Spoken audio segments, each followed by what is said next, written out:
Form को भरने के लिए सबसे पहले तो आप सभी को voters.eci.gov.in जो इसका ऑफिशियल पोर्टल है, इसका जो लिंक है हमने वीडियो के डिस्क्रिप्शन में और पिन कमेंट के अंदर आपको दे रखा है, जहां से भी आप डायरेक्टली इस पोर्टल पर आ सकते हो। अब यहां पर आपको एक सेक्शन दिखेगा स्पेशल इंटेंसिव रिवीजन का 2026 का। यहां पर पहला ही ऑप्शन मिल जाएगा फिल इन्यूमरेशन फॉर्म, हमें इसी ऑप्शन पे क्लिक करना है। जैसे हमने क्लिक किया है तो यहाँ पर पहली बार अगर आप आ रहे हो, इससे पहले कभी भी आपने इस पोर्टल को यूज नहीं किया है, तो आपको यहाँ पर साइन अप करना होगा। मेरे केस में मेरा जो अकाउंट है वो बना हुआ है, तो हम अपना जो मोबाइल नंबर है दर्ज करेंगे और एक कैप्चा कोड दिखेगा, इसे फिल करेंगे और रिक्वेस्ट ओटीपी के ऑप्शन पे क्लिक करेंगे तो हमारे फ़ोन पर एक वेरिफिकेशन के लिए ओटीपी आएगा, यहाँ पर हम दर्ज करेंगे और इस तरीके से हम लॉगिन हो जाएंगे। पहली बार जो लोग आएंगे उनको केवल नाम एक्स्ट्रा दर्ज करना होगा, सेम ही प्रोसेस रहेगा। यहाँ पर लॉगिन होने के बाद में अगेन यहाँ पर सर्विसेज के सेक्शन में आना है और फिल इन्यूमरेशन फॉर्म ये वाला जो ऑप्शन है हमें सेलेक्ट करना है। अब यहाँ पर SIR 2026 ऑनलाइन फॉर्म फिल करने का जो ऑप्शन है वो यहाँ पर आ चुका है। यहाँ पर एक ब्लू कलर का ऑप्शन जहाँ पर जैसे कि आप देखोगे कि फॉर ओवरसीज ओनली, तो ये जो ऑप्शन है उन लोगों के लिए है जो इंडिया के अंदर नहीं रहते हैं, जो NRI हैं उनको इस ऑप्शन पे क्लिक करके फॉर्म भरना है। लेकिन हम एक इंडियन सिटीजन हैं और इंडिया के अंदर ही रह रहे हैं, तो हमें यहाँ पर सेलेक्ट स्टेट के सेक्शन में आना है। अपना जो स्टेट है वो हमें सेलेक्ट करना है। इसके बाद में ईपिक नंबर यानी कि वोटर ID कार्ड का जो नंबर है जो कि आपके फोटो के जस्ट ऊपर प्रिंटेड होता है वो आपको दर्ज करना है और सर्च के ऑप्शन पे क्लिक करना है। तो आपकी जितनी भी इंफॉर्मेशन है आप देखोगे कि आपका नाम आ चुका है, EPIC number, serial number, part number, ये सारी इंफॉर्मेशन यहाँ पर आ चुकी है। तो ये इंफॉर्मेशन आपको मिलान करनी है कि ये हमारी ही इंफॉर्मेशन है। इसके बाद में फॉर्म में नीचे की तरफ आना है, आपको अपना जो मोबाइल नंबर है यहाँ पर दर्ज करना है। लेकिन एक चीज़ यहाँ पर बता देता हूँ, जैसे कि एक रेड कलर का यहाँ पर मैसेज आ रहा है, जैसे कि आप देखोगे कि यहाँ पर दिखाया जा रहा है कि आप ऊपर जो नाम आपका मेंशन किया गया है वो यहाँ पर नाम आ रहा है कि ये जो नाम आपका है ये आपके आधार कार्ड पर सेम होना चाहिए अगर आप ऑनलाइन तरीके से इन्यूमरेशन फॉर्म भर रहे हो। अगर आपके खुद के नाम के अंदर यानी कि 2025 के अंदर आपका जो नाम था वोटर ID कार्ड पर वो सेम आपके आधार कार्ड से मेल खाता हो। अगर आपके वोटर ID कार्ड के अंदर कोई करेक्शन है, मतलब कोई सृष्टि है, तो ऐसे में यहाँ पर BLO का यहाँ पर नंबर दिखाया गया है। अगर आप खुद से ऑनलाइन नहीं भर पा रहे हो तो BLO से आप हेल्प ले सकते हो, ऑनलाइन हो जाएगा। बस जिनके नाम के अंदर कोई स्पेलिंग मिस्टेक है, वो भी 2025 की बात हो रही है, तो उसके अंदर जो मतदाता सूची के अंदर नाम जो है अगर कोई मिस्टेक है आधार से तो आपको मैनुअली फिर भरना होगा। तो मेरा काम यहाँ पर हो जाएगा, हम अपना जो मोबाइल नंबर है यहाँ पर दर्ज करेंगे और सेंड OTP के ऑप्शन पे क्लिक करेंगे। हमारे फ़ोन पर एक वेरिफिकेशन के लिए OTP आएगा, यहाँ पर हम दर्ज करेंगे और इस तरीके से आप देखोगे कि इन्यूमरेशन फॉर्म यहाँ पर ओपन होकर के आ चुका है, जिसमें कि जैसे कि आप वहाँ पर देखते हो 3 सेक्शन मिलते हैं, यानी कि 3 तरीके के ऑप्शन आते हैं कि किस कैटेगरी के अंदर आप आते हो। पहला ऑप्शन है my name exist in elector roll of last SIR। तो जैसे कि कुछ स्टेट के अंदर 2002, 2003 के अंदर जो मतदाता सूची बनी थी उसके अंदर अगर आपका जो नाम है मौजूद है खुद का, तो पहला वाला ऑप्शन क्लिक करना है। लेकिन जैसे कि मेरे केस में आप देखोगे कि यहाँ पर बताया जा रहा है कि 2003 में जो मतदाता सूची होनी चाहिए थी, लेकिन उसके अकॉर्डिंग हमारी जो एज है उतनी नहीं थी तब, तो इस वजह से हमारा जो नाम है मतदाता सूची के अंदर नहीं होगा, तो वो ऑप्शन यहाँ पर हाईलाइट नहीं होगा। ऑफलाइन में लोगों को कन्फ्यूजन होता है, लेकिन यहाँ पर क्या है पूरी तरीके से क्लियर हो जाता है। गवर्नमेंट को खुद से पता है कि वोटर ID कार्ड आपका कब बना है, ठीक है। तो ये जो ऑप्शन है अगर आपका 2003 के मतदाता सूची के अंदर नाम नहीं था तो हाईलाइट नहीं होगा। फिर आपको यहाँ पर ऑप्शन मिलेगा सेकेंड वाला, my parent name father, mother, grandfather, grandmother exist in the elector roll of the last SIR।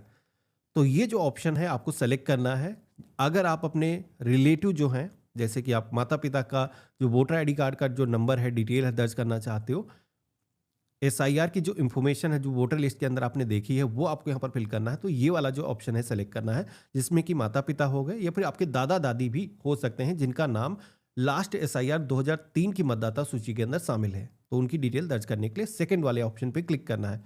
Last वाला ऑप्शन उन लोगों के लिए है जिनके पास में कोई भी डिटेल नहीं है, जैसे कि उनका खुद का नाम 2003 की मतदाता सूची के अंदर नहीं था, या फिर उनके जो रिलेटिव हैं, जो उनके माता पिता हैं, उनका भी नाम मतदाता सूची के अंदर अगर सम्मिलित नहीं था, तो उस केस में लास्ट वाला जो ऑप्शन है वो सेलेक्ट करना है।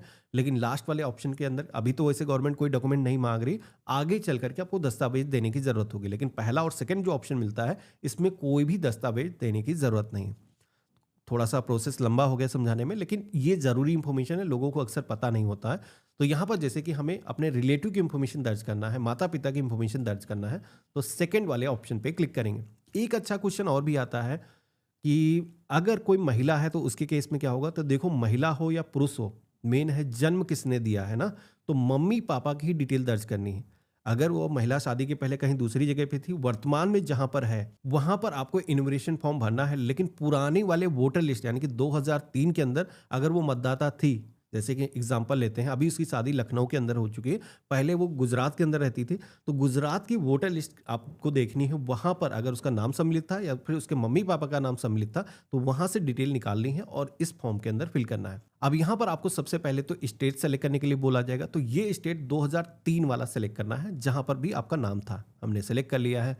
असेंबली कॉन्स्टिट्यूंसी जो एसी करके उसमें कॉलम मिलता है, वो यहाँ पर आपको सिलेक्शन करना है, यानी कि विधानसभा क्षेत्र जो भी आपका लगता है। इसके बाद में पोलिंग स्टेशन नंबर या फिर पोलिंग स्टेशन का जो नेम है, जो पार्ट नंबर है, वो आपको यहाँ पर इस लिस्ट में से सेलेक्ट करना है। इसके बाद में सीरियल नंबर दर्ज करने का ऑप्शन आएगा, तो जहां पर भी आपको मतदाता सूची के अंदर नाम है, आप देखोगे कि उसके जस्ट नाम के आगे ही एक सीरियल नंबर मेंशन होता है। मैं आपको साइड में दिखा दूंगा कहां से मैं इंफॉर्मेशन दर्ज कर रहा हूं। तो ये इंफॉर्मेशन यहां पर आकर के आपको फिल करनी है, ठीक है। अब यहां पर इतना करने के बाद में नीचे का ऑप्शन भी दिखेगा कि ये आपके रिलेशन में क्या लगते हैं। तो जैसे कि मैंने बताया था कि 4 रिलेशन के यहाँ पर ऑप्शन अभी वर्तमान में मिल रहे हैं। आपके मम्मी हो सकते हैं, आपके पिता हो सकते हैं, आपके दादा हो सकते हैं, दादी हो सकते हैं। तो यानी कि जो ब्लड रिलेशन है वही रिलेशन आप यहाँ पर दे सकते हो। तो यहाँ पर हम सेलेक्ट कर लेंगे, जैसे कि हमारे मम्मी का नाम सम्मिलित है, सेलेक्ट किया है मैंने, सर्च के ऑप्शन पे क्लिक किया है। तो यहाँ पर आप देखोगे कि मतदाता सूची के अंदर अगर आपने ऊपर जो इन्फॉर्मेशन है वो सही तरीके से फिल करी है, तो उसकी जो इन्फॉर्मेशन है वो ऑटोमेटिक यहाँ पर रिफ्लेक्ट होकर के आ जाएगी। हमारा जो नाम है मतदाता सूची 2003 के अंदर उत्तर प्रदेश के अंदर मौजूद है, इस ऑप्शन पे क्लिक करेंगे और कंटिन्यू के ऑप्शन पे क्लिक करेंगे। जैसे हमने कंटिन्यू के ऑप्शन पे क्लिक किया है, तो अब हमारे सामने कुछ अन्य इन्फॉर्मेशन, जैसे कि आपकी जो डेट ऑफ बर्थ है, पर्सनल इन्फॉर्मेशन यहाँ पर दर्ज करना है। तो 2025 के अंदर जैसा आपका वोटर आईडी कार्ड है, जैसे आपके आधार कार्ड पर डेट ऑफ बर्थ है, सेम वैसे ही आपको यहाँ पर दर्ज करना है। आधार नंबर यहाँ पर अपना दर्ज करना है। फादर नेम यहाँ पर दर्ज करना है। फादर का अगर आपको ईपिक नंबर पता है, यानी कि वोटर आईडी कार्ड नंबर अगर आपके पास में है तो दर्ज कर सकते हो। हालांकि कोई ज़रूरी नहीं है, खास करके महिलाओं के केस में उनको पता नहीं होता है, तो ऐसे में यहाँ पर ये सेक्शन ऑप्शनल रखे गए हैं। ऊपर जो इन्फॉर्मेशन आपने दर्ज करी है उसी के हिसाब से डिसाइड होगा कि आप आगे वोटर लिस्ट के अंदर रहोगे या नहीं रहोगे।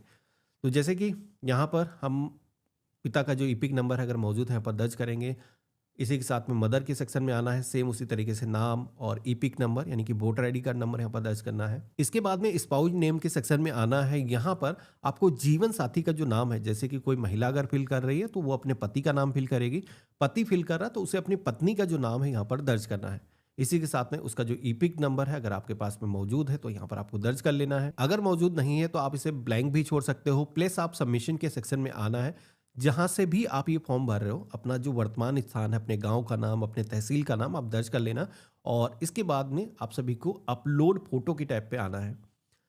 यहाँ पर आपको अपनी जो वर्तमान फोटो है वो अपलोड करना है और पासपोर्ट साइज की जो फोटो है वो होनी चाहिए।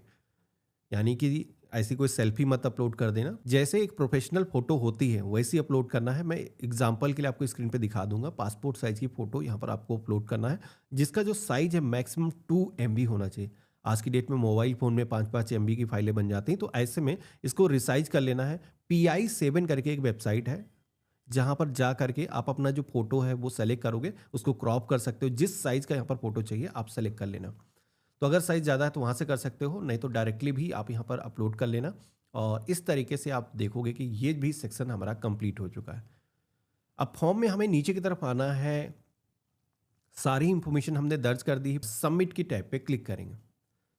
जैसे हमने सबमिट के ऑप्शन पे क्लिक किया है तो यहाँ पर ई साइन करने होंगे, यानी कि हस्ताक्षर डिजिटल तरीके से होंगे, जो कि आधार के जरिए होंगे। तो आपको अपना जो 12 डिजिट का आधार नंबर है यहाँ पर दर्ज करना है। आधार ओटीपी के ऑप्शन पे क्लिक करना है। आपके फ़ोन पर एक वेरिफिकेशन के लिए ओटीपी आएगा, जिसके लिए आपको गेट ओटीपी के ऑप्शन पे क्लिक करना है। मैसेज के माध्यम से कोड आएगा। हमें यहाँ पर ओटीपी को दर्ज करना है और सबमिट के ऑप्शन पे क्लिक करना है। तो इतना करते ही आप देखोगे कि हमारे सामने सक्सेस का जो मैसेज है वो आ चुका है। एसआईआर यानी कि स्पेशल इंटेंसिव रिवीजन जो अभी हो रहा है, इसके अंदर आप देखोगे कि हमने अपना जो सर्वे फॉर्म है वो ऑनलाइन ही भर दिया है। यानी कि अब हमें कुछ भी करने की ज़रूरत नहीं है। हमें मैसेज भी आ जाता है कि हमारा जो फॉर्म है वो सक्सेसफुली सबमिट हो चुका है। अब हमें कुछ भी करने की ज़रूरत नहीं है। इलेक्शन कमीशन ऑफ इंडिया की तरफ से जैसे ही फाइनल मतदाता सूची जारी की जाएगी, तो उस सूची के अंदर भी हमारा जो नाम है वो सम्मिलित रहेगा